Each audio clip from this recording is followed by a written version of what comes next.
Hi hello ಎಲ್ರಿಗೂ ಕೂಡ ನಮಸ್ಕಾರ. ಎಲ್ಲರೂ ಹೇಗಿದ್ದೀರಾ? ಐ ಹೋಪ್ ಎಲ್ಲರೂ ಕೂಡ ಸೂಪರ್ ಆಗಿದ್ದೀರಾ ಅಂತ ಹೇಳಿ ಅನ್ಕೊಂತೀನಿ.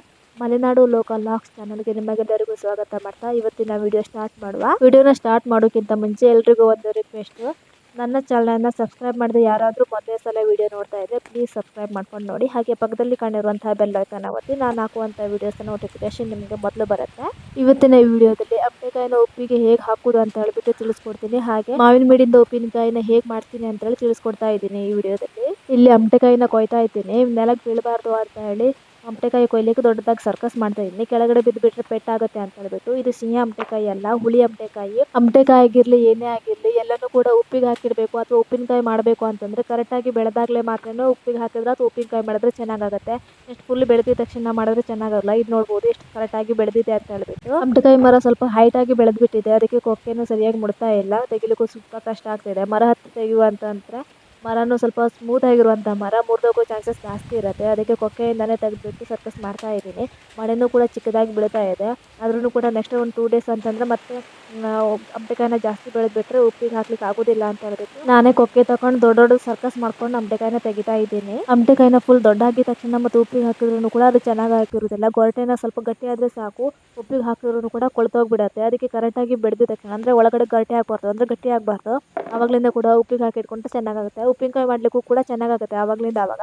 ಆದರೂ ನಾನು ಉಪ್ಪಿಗೆ ಹಾಕಿಬಿಟ್ಟು ನೆಕ್ಸ್ಟ್ ನಮ್ಗೆ ಯಾವಾಗ ಬೇಕಾಗುತ್ತೋ ಅವಾಗ ನಾವು ಉಪ್ಪಿನಕಾಯಿ ಮಾಡ್ಕೊಳ್ಬೋದು. ಅಮಟೆಕಾಯಿ ತೆಗಿಲಿಕ್ಕೆ ಹೋಗಿ ದೊಡ್ಡ ಹೆಣೆನೇ ಮುಡ್ಕೊಂಡ್ಬಿಟ್ಟಿದ್ದೀನಿ. ಯಾಕಂದ್ರೆ ಕೆಳಗಡೆ ಬಿದ್ದರೆ ಮತ್ತೆ ಪೆಟ್ಟು ಬೀಳುತ್ತೆ ಅಂತ ಹೇಳ್ಬಿಟ್ಟು ಹೆಣೆನೇ ಕೊಕ್ಕೆಯಿಂದ ತಿರುಗಿಬಿಟ್ಟು ತೆಗೆದ್ಬಿಟ್ಟೆ. ಅಂದ್ರೆ ಅದೊಂದು ಅಮಟೆಕಾಯಿ ತೆಗಿಬೇಕಾದ್ರೆ ಹೆಣೆಲ್ಲ ಕೂಡ ಮುರಿದು ಬಂತು. ಯಾಕಂದ್ರೆ ಸ್ಮೂತ್ ಮರ ಆಗಿರೋದ್ರಿಂದ ಅದು ಮುರಿಬೇಕಿದ್ರಿಂದ ಆಟೋಮೆಟಿಕ್ ಆಗಿ ಹೆಣೆಲ್ಲ ಕೂಡ ಮುರಿದೋಗ್ಬಿಡುತ್ತೆ.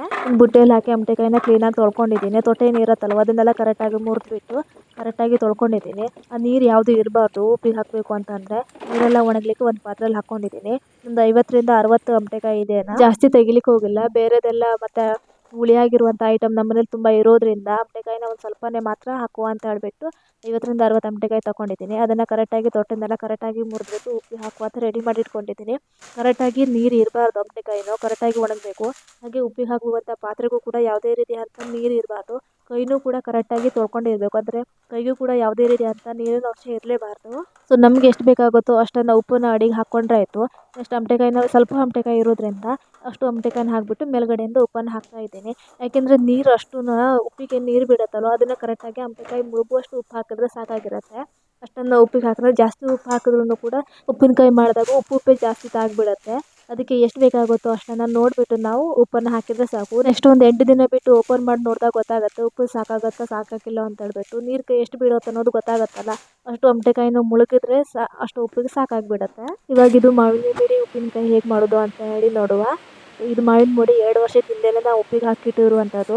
ನಾರ್ಮಲ್ ಆಗಿ ನಾವೀಗ ಅಮಟೆಕಾಯಿ ಹೇಗೆ ಉಪ್ಪಿಗೆ ಹಾಕಿದ್ವಲ್ಲ ಅದೇ ರೀತಿಯಾಗಿ ಉಪ್ಪಿಗೆ ಹಾಕಿಟ್ಟಿರುವಂಥ ಮಾವಿನ ಮಿಡಿ ಇದು. ಈ ಥರ ಉಪ್ಪಿಗೆ ಹಾಕಿಟ್ಟಿರೋದನ್ನು ಯಾವುದೇ ರೀತಿ ನೀರಾಗಿರಲಿ ಅಥವಾ ಏನೇ ಆಗಿದ್ರೂ ಕೂಡ ಅದಕ್ಕೆ ತಾಗದಿರುವಂಥ ಎಚ್ಚರಿಕೆಯಿಂದ ಇಡಬೇಕಾಗತ್ತೆ. ಮತ್ತು ಜಾಸ್ತಿ ಬಿಸಿಲು ಬಿತ್ತುತ್ತಾವ ಅಂದರೆ ಏನಾದರೂ ಮನೆ ಒಳಗಡೆ ಜಾಸ್ತಿ ಹೀಟಾಗಿರುವಂಥ ಜಾಗದಲ್ಲೆಲ್ಲ ಇಡಬಾರ್ದು.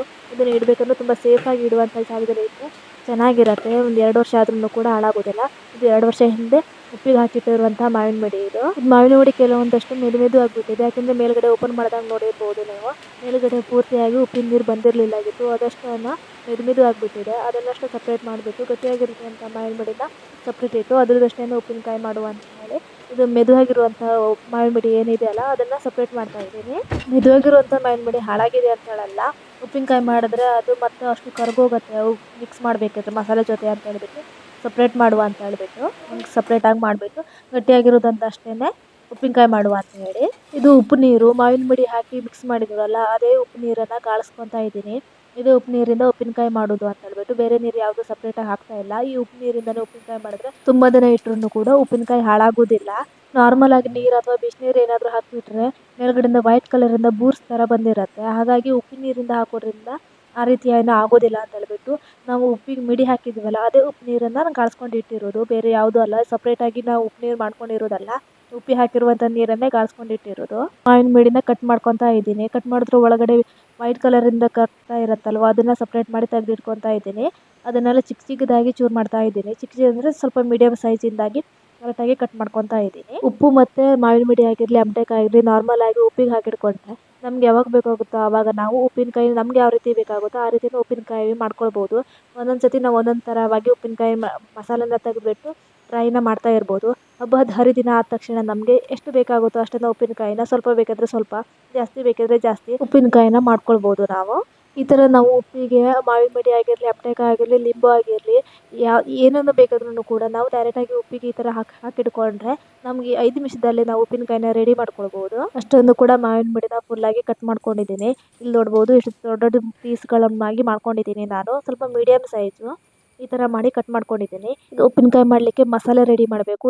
ಜಾಸ್ತಿ ಏನು ಐಟಮ್ ಏನು ಹಾಕ್ಕೊತಾ ಇಲ್ಲ ನಾನು. ನಮ್ಮನೇಲಿ ಏನಿರುತ್ತೋ ಅದನ್ನೆಲ್ಲ ಯೂಸ್ ಮಾಡಿಕೊಂಡು ಉಪ್ಪಿನಕಾಯಿನ ಮಸಾಲೆನ ತೆಗಿತಾ ಇದ್ದೀನಿ. ಜಸ್ಟ್ ಒಂದು ಬಾಣಲೆ ಒಳಗೆ ಒಂದು ಸ್ವಲ್ಪ ಜಾಸ್ತಿನೇ ಎಣ್ಣೆ ಹಾಕ್ಕೊಂಡಿದ್ದೀನಿ. ಇದು ಕೊಬ್ಬರಿ ಎಣ್ಣೆನ ನಾನು ಯೂಸ್ ಮಾಡ್ತಾ ಇರೋದು. ಒಂದು 5ರಿಂದ 6 ಟೀ ಸ್ಪೂನ್ ಆಗುವಷ್ಟು ಎಣ್ಣೆನ ಹಾಕ್ಕೊಂಡಿದ್ದೀನಿ. ಅದಕ್ಕೆ ಮೆಣಸನ್ನು ಹಾಕ್ಕೊತಾ ಇದ್ದೀನಿ. ಇದು ನಾರ್ಮಲ್ ಮೆಣಸು, ಏನು ಅಷ್ಟೊಂದು ಖಾರ ಇಲ್ಲ. 150 ಗ್ರಾಮ್ ಆಗುವಷ್ಟು ಮೆಣಸನ್ನು ಹಾಕ್ಕೊಂಡಿದ್ದೀನಿ. ಸ್ವಲ್ಪ ಮಾವಿನ ಮಿಡಿ ಜಾಸ್ತಿ ಇರೋದ್ರಿಂದ ಒಂದು ಸ್ವಲ್ಪ ಜಾಸ್ತಿನೇ ಬೇಕಾಗುತ್ತೆ ಮಸಾಲೆನೂ ಕೂಡ. ಅದಕ್ಕಾಗಿ 150 ಆಗುವಷ್ಟನ್ನು ಮೆಣಸನ್ನು ಹಾಕ್ಕೊಂಡಿದ್ದೀನಿ. ಅದನ್ನು ಕರೆಕ್ಟಾಗಿ ಎಣ್ಣೆಯಲ್ಲಿ ಹುರಿಬೇಕು. ಒಂದು ಸ್ವಲ್ಪ ಗರ್ಗರಿ ಆಗುತ್ತಲ್ಲ ಅಷ್ಟನ್ನು ಹುರಿದ್ರೆ ಸಾಕಾಗ್ಬಿಡುತ್ತೆ. ನಿಮಗೆ ಜಾಸ್ತಿ ಖಾರ ಬೇಕು ಅಂತಂದರೆ ಮೆಣಸನ್ನು, ಖಾರ ಇರುವಂಥ ಮೆಣಸನ್ನು ಅಥವಾ ಬ್ಯಾಡಗಿ ಮೆಣಸನ್ನು ನೀವು ಹಾಕ್ಕೊಳ್ಬೋದು. ಆದರೆ ಇಲ್ಲಿ ನಮಗೆ ನಾರ್ಮಲ್ ಆಗಿರೋದು ಸಾಕು ಅಂತ ಹೇಳಿಬಿಟ್ಟು ನಾರ್ಮಲ್ ಮೆಣಸು ಇರುತ್ತಲ್ವ ಆ ಮೆಣಸನ್ನೇ ತೊಗೊಂಡಿದ್ದೀನಿ. ಕರೆಕ್ಟಾಗಿ ಮೆಣಸು ಹುರಿದಾದ ತಕ್ಷಣ ಡೈರೆಕ್ಟಾಗಿ ಮಿಕ್ಸಿಗೆ ಹಾಕ್ಕೊತಾ ಇದ್ದೀನಿ. ಯಾಕಂದರೆ ಮಸಾಲೆಗೆ ರುಬ್ಬಬೇಕಾಗತ್ತೆ ಅಂತ ಹೇಳ್ಬಿಟ್ಟು ಎಣ್ಣೆನ ಪೂರ್ತಿ ಒಂದು ಸ್ವಲ್ಪ ಜಾಸ್ತಿ ಹಾಕ್ಕೊಂಡಿದ್ನಲ್ಲ, ಎಣ್ಣೆನ ಹಾಗೆ ಇಟ್ಕೊಂಡಿದ್ದೀನಿ. ಈ ಎಣ್ಣೆಗೆ ಈಗ ಬೇರೆದನ್ನೆಲ್ಲ ಹಾಕಬೇಕು ಅಂತೇಳಿ ಕಾದಿರುವಂಥ ಎಣ್ಣೆನೇ ಇಟ್ಕೊಂಡಿದ್ದೀನಿ. ಇದಕ್ಕೆ ಒಂದು ಸ್ವಲ್ಪ ಹಿಂಗೆ ಹಾಕ್ಕೊಂಡಿದ್ದೀನಿ.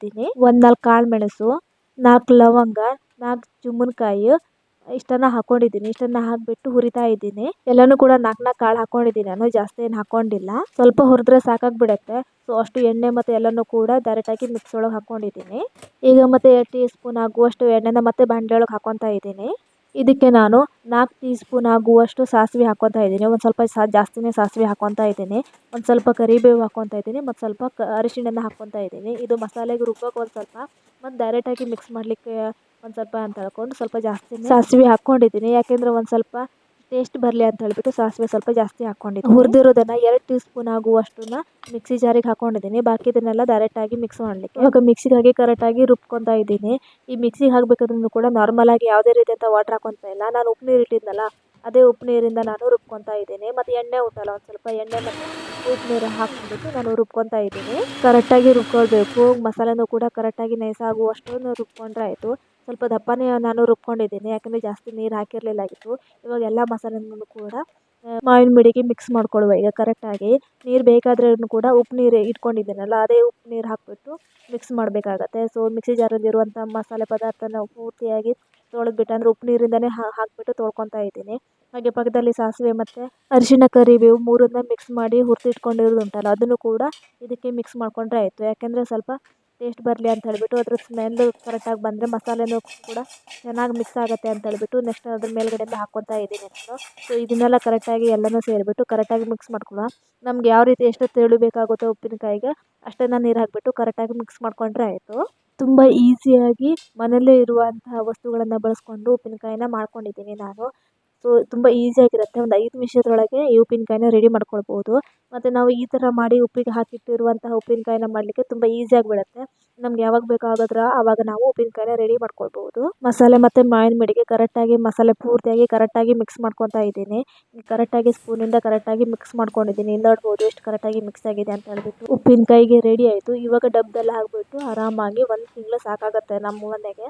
ಇಷ್ಟು ಉಪ್ಪಿನಕಾಯಿ ಮಾಡ್ಕೊಂಡಿದ್ದೀನಿ. 1 ಮಂತಿಗೆ ಟೆನ್ಷನ್ ಇಲ್ಲ ಉಪ್ಪಿನಕಾಯಿದು. ಸೊ ತುಂಬ ಟೇಸ್ಟಿಯಾಗಿ ಬಂದಿದೆ ಉಪ್ಪಿನಕಾಯಿ. ನಾನು ತಿಂದು ನೋಡಿದ್ದೀನಿ, ತುಂಬ ಟೇಸ್ಟಿಯಾಗಿ ಬಂದಿದೆ. ಸೊ ಯಾರಾದರೂ ನಿಮ್ಮ ಮನೇಲಿ ಟ್ರೈ ಮಾಡಿ ನೋಡಿ ಈ ಥರ ಉಪ್ಪಿನಕಾಯಿ ಮಾಡೋದನ್ನು. ಸೊ ಈ ಥರ ಮಾವಿನ ಮಿಡಿಗೆ ಈ ಥರ ಉಪ್ಪಿನಕಾಯಿ ಮಾಡಬೇಕು ಅಂತ ಹೇಳಿಲ್ಲ, ನಾರ್ಮಲಾಗಿ ನೀವು ಉಪ್ಪಿನಕಾಯಿ ಅಲ್ಲ ಅದಕ್ಕೂ ಕೂಡ ಈ ರೀತಿ ಮಸಾಲೆ ತೆಗೆದ್ಬಿಟ್ಟು ಉಪ್ಪಿನಕಾಯಿನ ಮಾಡಿ ನೋಡಿ.